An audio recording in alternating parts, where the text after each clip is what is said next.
Hermanos, esta mañana habremos de estudiar un tema que pues no regularmente tocamos, pero es bastante necesario dada la realidad en la que vivimos. Reavivamiento y reforma. Vamos a estudiar qué entendemos por reavivamiento y por reforma. El capítulo 28 del conflicto de los siglos estaría bastante interesante que lo pudiéramos estudiar en casa, porque ahí todo el capítulo la hermana White habla acerca de un verdadero reavivamiento y también las características de un falso reavivamiento. ¿Cuáles son, qué motivos nos llevan a un verdadero cambio y qué cosas nos pueden confundir y llevar por un camino equivocado y errado? Entonces, en el libro Servicio Cristiano, en la página 53, tenemos esta gema: un reavivamiento de la verdadera piedad entre nosotros es la mayor y más urgente de todas nuestras necesidades. El buscar esto debe ser nuestra primera obra. Para que haya un reavivamiento y una reforma, quiere decir que antes ya hubo algo, ¿verdad? Ya hubo un avivamiento, ya hubo un cambio en nuestra vida y en nuestra actitud, en nuestra forma de pensar, pero es necesario que hoy en día volvamos a replantearnos las cosas y que cambiemos nuestra conducta y nuestra manera de pensar. Entonces, ¿cuál es la mayor y más urgente de todas nuestras necesidades? Un reavivamiento de la verdadera piedad. Y en el mismo libro nos sigue diciendo: tiene que realizarse un reavivamiento y una reforma bajo la administración del Espíritu Santo. ¿Por qué? Porque reavivamiento y reforma son dos cosas diferentes, no es lo mismo. Y aquí se nos va a ir explicando cuál es la diferencia. El reavivamiento significa una renovación de la vida espiritual, una vida nueva espiritualmente, una vivificación de los poderes de la mente y del corazón. Y hay algo más: una resurrección de la muerte espiritual. ¿Tenemos claro entonces cuál es el reavivamiento espiritual? Nos lo explica la hermana White en tres maneras. Número 1, renovación de la vida, vivificación de los poderes de la mente y resurrección de la muerte espiritual. Por otro lado, tenemos que la reforma significa una reorganización, un cambio en las ideas y teorías. En otras palabras, un cambio en nuestra forma de pensar. Así como nosotros concebimos el evangelio ahora y no damos resultados, quiere decir entonces que hay algo que está equivocado. No damos frutos, hay algo que está equivocado. Entonces necesitamos un cambio en ideas y en las teorías, en nuestra forma de pensar. ¿Y qué más? En los hábitos y en las prácticas. Necesitamos un cambio de conducta. A eso se refiere entonces el reavivamiento y la reforma. La cita continúa diciendo: la reforma no producirá los buenos frutos de la justicia, al menos que esté vinculada con el reavivamiento del espíritu. El reavivamiento y la reforma han de realizar su obra señalada, y al hacer esta obra ambas deben combinarse. En otras palabras, ¿puede haber una reforma sin reavivamiento? No. ¿Puede haber un reavivamiento sin reforma? No. Tienen que ir los dos de la mano. Tiene que corresponderse una a la otra. ¿Qué es lo que pasa entonces? ¿Un reavivamiento sin reforma? No es reavivamiento. ¿Una reforma sin reavivamiento? No es reforma.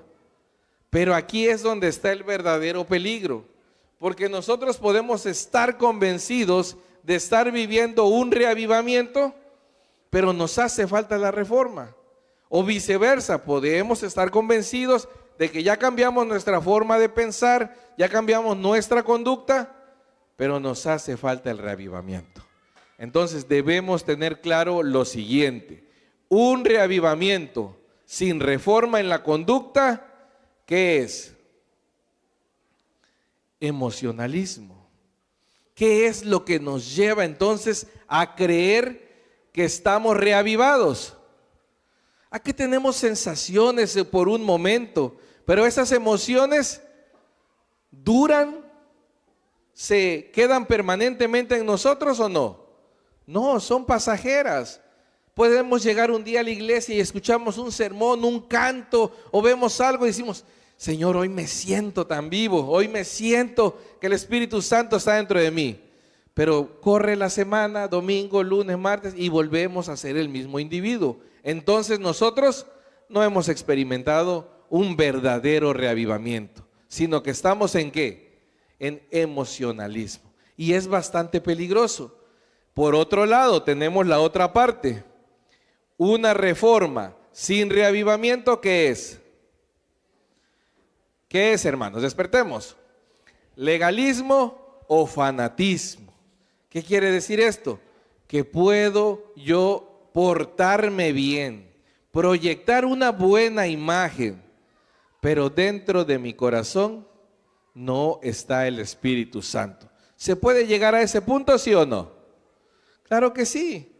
Podemos nosotros ser aparentemente súper celosos con la doctrina, súper celosos con las formas con las que debemos adorar, pero en nuestro corazón estar tan vacío que realmente llegamos al punto del legalismo o del fanatismo. Y yo les pregunto, a manera de ilustración, si un día fuéramos manejando nuestro coche por la carretera y vemos que en el camino del lado izquierdo encontramos un gran hueco y del lado derecho encontramos otro gran hueco y por el centro no tenemos paso, ¿hacia qué lado nos iríamos? ¿Al izquierdo o el derecho?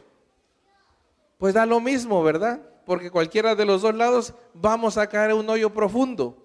Es lo mismo que nosotros nos situemos del lado del emocionalismo, nos hace falta algo. Y si nos vamos del otro lado, del fanatismo, nos sigue haciendo falta algo. Y la Biblia representa esto de una manera clara y nosotros conocemos muchas situaciones donde había un reavivamiento, pero no había una reforma. Y también por el otro lado, el fariseo y el publicano. ¿Qué hacía el fariseo? Llegaba al templo y se paraba. ¿Y qué decía? Yo doy mis diezmos y mis ofrendas. Yo cumplo toda la ley. Yo hago el bien a mi prójimo. No soy como ¿quién? Como este publicano, que es corrupto, que es malo, que la gente lo señala, que tiene mala reputación. ¿En qué lado se encontraba el fariseo?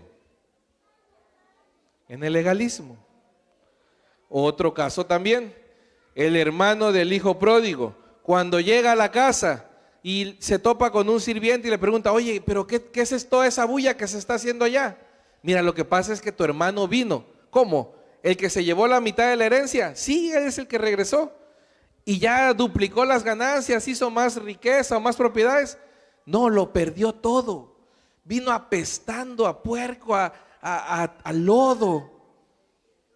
Y le están haciendo una fiesta, pero esa fiesta debería ser para mí, porque yo he estado aquí siempre.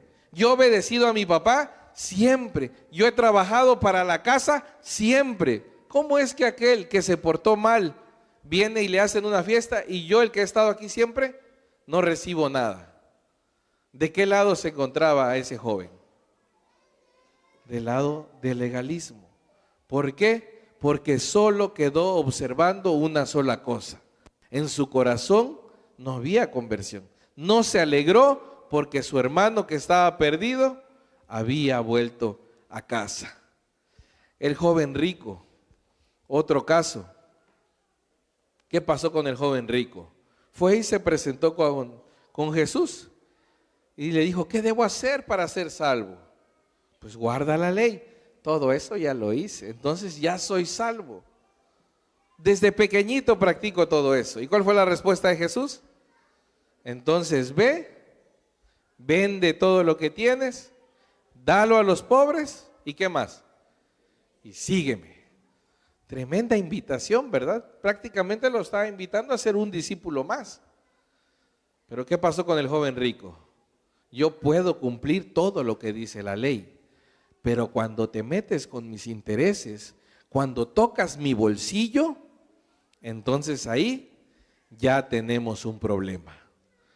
Porque puedo guardar el sábado, puedo serle fiel a mi esposa, puedo serle respetuoso con mis papás, pero en el momento que te metes con mis finanzas, con mi dinero, yo ahí ya no te sigo. Qué complicado, ¿verdad? ¿De qué lado estaba el joven rico? Del legalismo.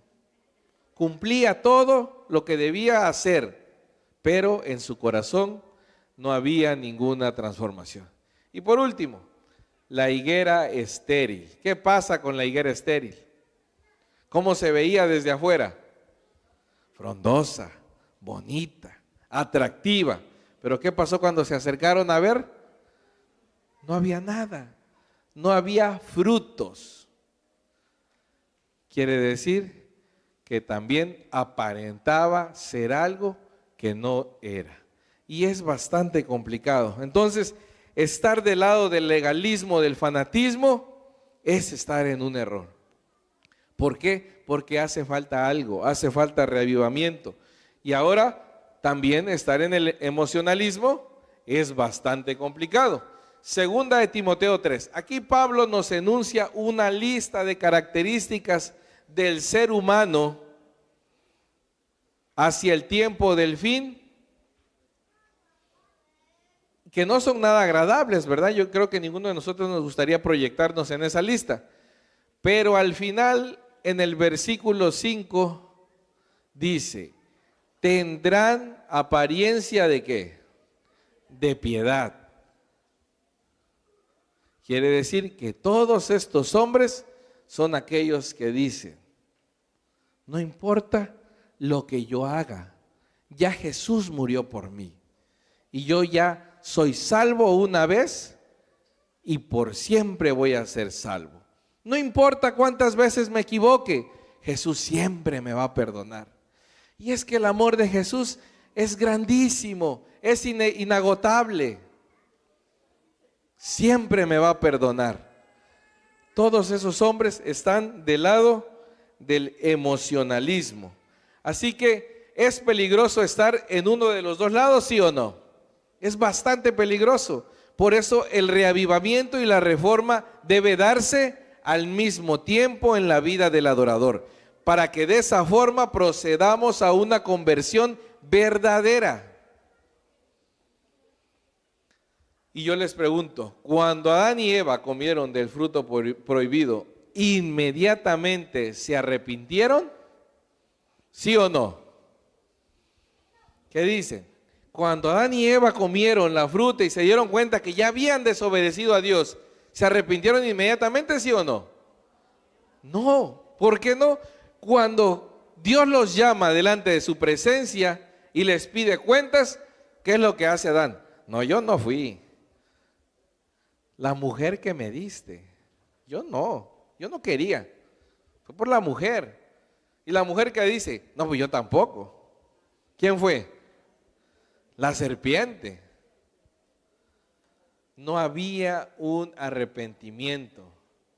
No habían entendido que el pecado había entrado a su vida. Y con ello también la muerte había entrado. Porque en ese momento ellos eran perfectos. Su naturaleza era perfecta.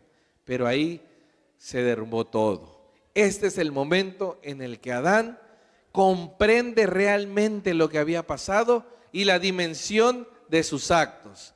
Para Adán, el ofrecimiento del primer sacrificio fue una ceremonia muy dolorosa.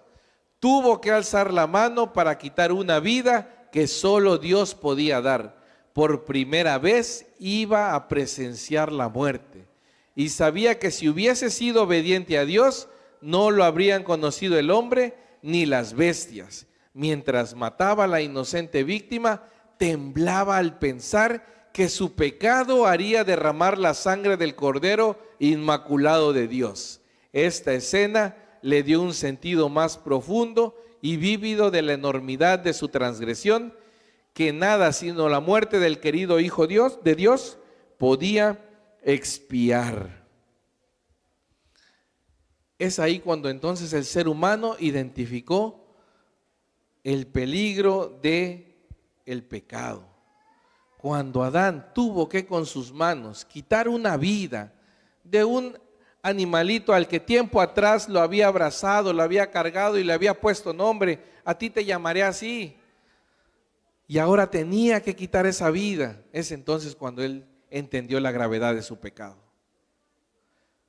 Y es necesario que nosotros entendamos nuestra verdadera realidad para que podamos dar pasos firmes, dar pasos hacia adelante.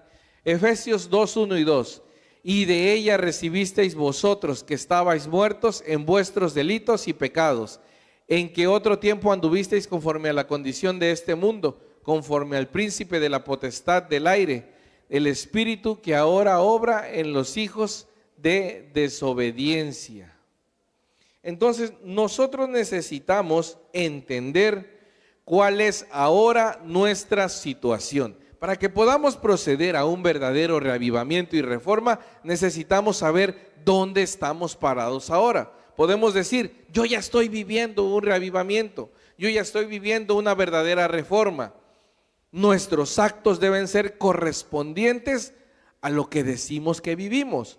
Si no, de otra manera, no estamos en una verdadera transformación, sino que estamos o en el emocionalismo o estamos del lado del legalismo. Colosenses 2:13, y vosotros estando muertos en pecados y en la incircuncisión de vuestra carne, os vivificó juntamente con él, perdonándolos de todos los pecados. Debemos tener en cuenta que nuestra situación actual, ¿cuál es? De pecado. Estamos en una situación en la que por nuestros propios méritos y esfuerzos no podemos lograr cambios significativos. Sin embargo, hay quienes nos jactamos y decimos, no, es que sí puedo lograrlo, sí puedo hacerlo, sí puedo llegar sin entregarme completamente al Señor. Jeremías nos advierte de eso. Engañoso es el corazón más que todas las cosas y perverso. ¿Quién lo conocerá? Y es aquí donde muchas veces entran aquellas voces que dicen, no te preocupes, no pasa nada. Dios comprende, Dios te entiende, Dios te ama. No pasa nada con que robes tantito diezmo, no pasa nada, Dios te entiende, tú lo necesitas más. No pasa nada con que trabajes el viernes, tú llega el sábado en la mañana y nadie se va a dar cuenta. No pasa nada. Engañoso es el corazón más que todas las cosas. Y podemos llegarnos a convencer que con el hecho de solamente presentarnos en un corto periodo de tiempo el sábado por la mañana, estamos dándole honra y gloria a Dios. Sin embargo, nos estamos dejando llevar. ¿Por qué? Por nuestro corazón que es engañoso. El salmista David sabía que su corazón podía llevarlo por un mal camino y por eso clamaba a Dios y decía, otra cita de Jeremías, yo Jehová que escudriño el corazón y pruebo los riñones para dar a cada uno según su camino y según el fruto de sus obras. ¿Quién es el único que puede escudriñar el corazón? Dios. ¿Nosotros acaso podemos decir que dominamos nuestro corazón? No, porque es engañoso, porque nos puede llevar por un camino torcido. Ahora sí, el salmista clamaba, examíname, oh Dios, conoce mi corazón, pruébame y reconoce mis pensamientos, y ve si hay perversidad en mi camino, y guíame en el camino eterno. ¿Cómo entonces podemos hacerle para que Dios examine nuestro corazón? ¿De qué manera nos será mostrada la forma en la que estamos viviendo? ¿Cómo le hace Dios para hacernos llegar nuestro diagnóstico? ¿A través de qué? A través de su palabra. Y estudiamos esta semana en la lección, ¿sí o no? Porque la palabra de Dios es viva y eficaz y más penetrante que toda espada de dos filos, que alcanza hasta partir el alma y aún el espíritu, la coyuntura, tuétanos y discierne los pensamientos y las intenciones del ¿qué? El corazón. ¿Será que un corazón engañoso puede resistir a esa espada de doble filo? No hay forma. Pero tenemos que acercarnos a la palabra de Dios. Y no hay cosa creada que no sea manifiesta en su presencia. Antes, todas las cosas están desnudas y abiertas a los ojos de aquel a quien tenemos que dar cuenta. Si nos situamos del lado izquierdo o del lado derecho, del lado del legalismo, del fanatismo, aparentemente podemos dejar al escondido muchas cosas, porque la gente no se va a dar cuenta. Pero Pablo nos dice, no hay cosa creada que no sea manifiesta ante su presencia.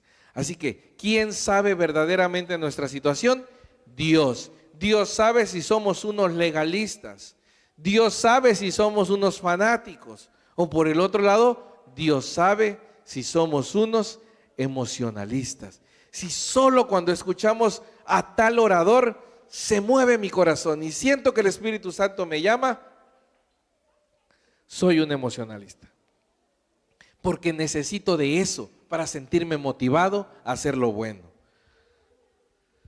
La hermana White, cuando estaba el momento de la predicación de Guillermo Miller, hacía una remembranza hacia esos momentos cuando se predicaba acerca de la venida de Jesús. Y este artículo hace una reseña hacia el mensaje de Guillermo Miller y dice: todo está avanzando poderosamente. Anoche unas 200 personas pidieron oración y el interés parece estar cada vez más en aumento. Toda la ciudad está agitada. Los sermones del hermano Miller no asustan en lo más mínimo a sus oyentes. Al contrario, los que están alarmados son aquellos que no quieren venir a escuchar. Muchos de los que se mantienen alejados y se oponen parecen estar aturdidos o aún alarmados, pero aquellos que escuchan con sinceridad no se sienten aturdidos ni alarmados. Quiere decir que la manera de predicar de Guillermo Miller no era sensacionalista.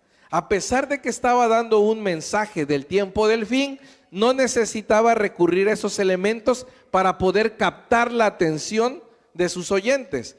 ¿En qué se basaba entonces la predicación de Guillermo Miller? El interés que despiertan sus sermones es de índole serena y desapasionada. Aun cuando este es el reavivamiento más grande que jamás haya visto, no existe un emocionalismo apasionado. Más bien, el mensaje parece arraigarse profundamente en la mayoría de la comunidad. El efecto se produce por lo siguiente: el hermano Miller sencillamente toma la espada del Espíritu. ¿Cuál es la espada del Espíritu? La palabra de Dios. La desenvaina y coloca su afilada orilla en el corazón desnudo y la espada corta. Esto es todo. ¿Qué es lo que necesitamos entonces para experimentar un verdadero reavivamiento y reforma? ¿Qué necesitamos? ¿Tremendos sermones? ¿Tremendas cosas que capten nuestra atención? No, necesitamos ir ¿a dónde? A la palabra de Dios. No necesitamos más. Y probablemente cuando en los clubes o en otro momento estudiamos historia denominacional, pensamos que Guillermo Miller tal vez era un orador exorbitante o que alzaba la voz y con muchos decibeles en su predicación. Sin embargo, este mensaje nos dice que su prédica era serena, desapasionada. ¿Qué quiere decir desapasionada? Tranquilo, calmado. Entonces, ¿dónde estaba el secreto que captaba la atención? Pareciera hoy en día que para poder captar la atención de los oyentes se necesita alzar más la voz o hacer muchas vueltas aquí arriba en la plataforma, porque si no se nos duermen los adoradores. Pero el verdadero mensaje, la verdadera transformación viene de la palabra de Dios. Solamente cuando vayamos a la palabra de Dios podremos observar cambios positivos. Y termina la cita: Ante el filo de esta arma poderosa, la infidelidad cae, el universalismo se marchita, falsos fundamentos se desvanecen y los mercaderes de Babilonia se maravillan. Me parece a mí que esto debe parecerse más a los reavivamientos apostólicos que a cualquier otro evento que hayan visto los tiempos modernos. En otra revista, Signs of the Times, la mundanalidad en la iglesia, que es la mayor causa de la muerte espiritual, se debe a la influencia de miembros egoístas y ociosos. ¿Qué quiere decir con este tipo de miembros? Que no se quieren involucrar en nada, que prefieren estar al margen de todo, egoístas y ociosos. Quiere decir, no participo activamente de la obra de Dios y gasto mi tiempo en otras cosas que no tienen nada que ver con la obra de Dios. Miembros egoístas y ociosos. ¿Cuántos de nosotros dedicamos nuestro tiempo para predicar activamente el evangelio? No hay amén. Entonces, ¿dónde nos ubica eso? Sigue la cita. Hay que coartar esta enfermedad mortal. El bisturí del cirujano corta profundo cuando es necesario remover material putrefacto y pestilente. Asimismo, la palabra de Dios, más aguda que toda espada de dos filos, debe cortar hasta el corazón, o el mal nunca será quitado. La Biblia nos dice que el corazón del ser humano, ¿cómo es? Engañoso. Nos engaña, nos juega malas pasadas. Pero la palabra de Dios existe para erradicar todo aquello negativo que está en nuestra vida, para quitar aquello que nos hace mal, aquello que se mantiene putrefacto, aquello que despide un aroma pestilente en nuestra vida. La palabra de Dios existe para erradicarlo. El comentario bíblico adventista dice: Él era la encarnación de la ley de Dios, la cual es un trasunto exacto de su carácter. ¿A quién se refiere? A Jesús. ¿Por qué entonces dónde nosotros debemos vernos reflejado para saber nuestra situación? Tenemos que recurrir a la ley de Dios. Tenemos que ir a la palabra, porque solamente a través de su palabra, a través de la ley, nosotros sabremos en qué condición estaba. ¿Y qué decía Pablo? Yo no sabía que era pecado. ¿Hasta qué? Hasta que conocí la ley. Y la ley me mostró. Puede ser que hoy en día no conozcamos cuál es nuestro pecado y no estamos acudiendo a la palabra de Dios. Debemos ir a la palabra de Dios. Debemos permanecer, buscar, procurar la palabra de Dios para que entonces nuestros pecados se nos sean revelados y podamos hacer cambios en nuestra vida. Y ahora, ¿cuál es el secreto entonces?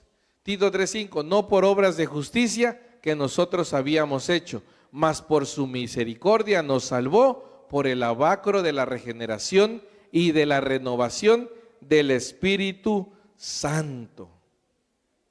¿Dónde se encuentra entonces? Vamos a acudir a la Biblia. La Biblia, la ley nos va a mostrar nuestra situación, nuestro diagnóstico, y entonces vamos a conocer cómo en realidad estamos y qué se necesita cambiar. Pero ¿podremos nosotros cambiar por nuestros propios méritos? No podemos. Pero hay alguien que nos brinda su ayuda, hay alguien que nos da la oportunidad de que podamos renovarnos. ¿Y quién es ese alguien? Cristo Jesús, a través de su vida perfecta. Y así como Adán, cuando mató a ese animalito, vio que era una proyección de lo que más adelante viviría el Hijo de Dios, entendió entonces la gravedad de su pecado. Y cuando nosotros vamos a la palabra de Dios, vamos a la vida perfecta de Cristo, a su muerte en el Calvario y todo lo que representó ese gran amor que tuvo por nosotros y que tiene, entonces decimos, ¿cuánto me ama Dios? Entiendo ahora cuánto me ama Dios, cuánto dio el cielo para que yo pudiera acceder a la salvación. Y como amo y acepto ese sacrificio, entonces en consecuencia repudio el pecado. Y sé cuánto daño hace el pecado. Y como estoy consciente de cuánto daño hace el pecado, ya no quiero permanecer con el pecado, ya no quiero cometer ese pecado, solo quiero estar con Cristo Jesús. Pero hasta que entonces entendemos el valor del sacrificio del Hijo de Dios. Conflicto de los Siglos dice: una reforma en la vida es la única prueba segura de un verdadero arrepentimiento.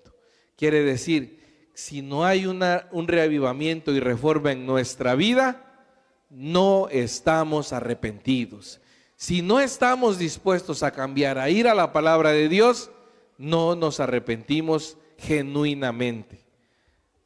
¿Cómo podemos entonces hacer para vivir una vida cristiana consistente? ¿Qué es lo que tenemos que hacer si por nuestros méritos, nuestras obras, no podemos hacerlo? ¿Dónde encontraremos el secreto? Según de Corintios 3:18, por tanto, nosotros todos, mirando a cara descubierto, como en un espejo la gloria del Señor, somos transformados de gloria en gloria en la misma semejanza, como por el Espíritu del Señor. Pero dice, mirando a cara descubierta como en un espejo la gloria del Señor. ¿Cómo podemos tener nosotros contacto cara a cara con el Señor? A través de la palabra de Dios. Cuando lo miremos cara a cara, como en un espejo, entonces nos daremos cuenta de nuestra situación. El Señor nos va a transformar y podremos vivir una vida cristiana demasiado consistente. Cuando eso suceda, entonces ya no va a ser necesario que el pastor me diga cómo debo venir vestido a la iglesia. Ya no será necesario que el pastor me diga qué es lo que debo ver o no ver en la televisión. Ya no será necesario que el pastor me diga qué lugares puedo o no puedo visitar. ¿Por qué? Porque seremos transformados de gloria en gloria en la misma semejanza. Pero hasta que eso no suceda, quiere decir que el reavivamiento y la reforma no ha sucedido en nuestra vida. Y ya vamos concluyendo. Muchos tantos ministros como laicos aceptarán gustosamente esas grandes verdades que Dios ha hecho proclamar en este tiempo, a fin de preparar un pueblo para la segunda venida del Señor. El enemigo de las almas desea impedir esta obra, y antes que llegue el tiempo para que se produzca tal movimiento, tratará de impedirlo introduciendo una falsificación. Hará aparecer como que la bendición especial de Dios es derramada sobre las iglesias que pueda colocar bajo su poder seductor, y allí se manifestará lo que se considera como un gran interés por lo religioso. Multitudes se alegrarán de que Dios está obrando maravillosamente en su favor, cuando en realidad la obra provendrá de otro espíritu bajo un disfraz religioso. Satanás tratará de extender su influencia sobre el mundo cristiano. Aquí se está refiriendo a las otras iglesias, pero está mencionando la mensajera del Señor, que cuando muchos laicos, ministros, miembros de iglesia, niños, jovencitos, acepten abrazar esta verdad, proclamarla, predicarla, entonces el Espíritu Santo se habrá de manifestar. Mientras no tengamos un reavivamiento y una reforma verdadera, ¿qué es lo que va a pasar? Voltearemos a ver a las otras iglesias, a las otras denominaciones, y veremos qué tremendos eventos hacen, cómo logran convocar tantas personas, pero dice que ellos aparentemente por un espíritu bueno estarán haciendo eso, pero en realidad no es el Espíritu Santo. Nosotros tenemos la responsabilidad de realizar esa obra. Mientras no haya un reavivamiento y reforma, entonces no nos sentiremos motivados a ir allá afuera con nuestros familiares, con nuestros amigos y predicar el Evangelio.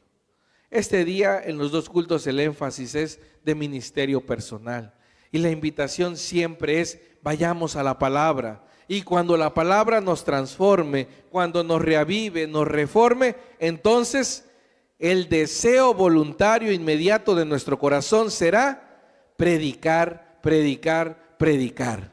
compartir, compartir, compartir. Mientras ese deseo no esté en nuestro corazón, querida iglesia, no estamos experimentando un reavivamiento y tampoco una reforma. O estamos del lado del emocionalismo o estamos del lado del legalismo y el fanatismo. Dios nos invita esta mañana a que vayamos a la palabra, a que nos nutramos, a que nos veamos reflejados en la vida de Cristo, que abracemos su sacrificio y que le demos el valor que merece. Nos arrepintamos y prediquemos el gran amor que Dios tiene para con todo el mundo. Que Dios nos bendiga.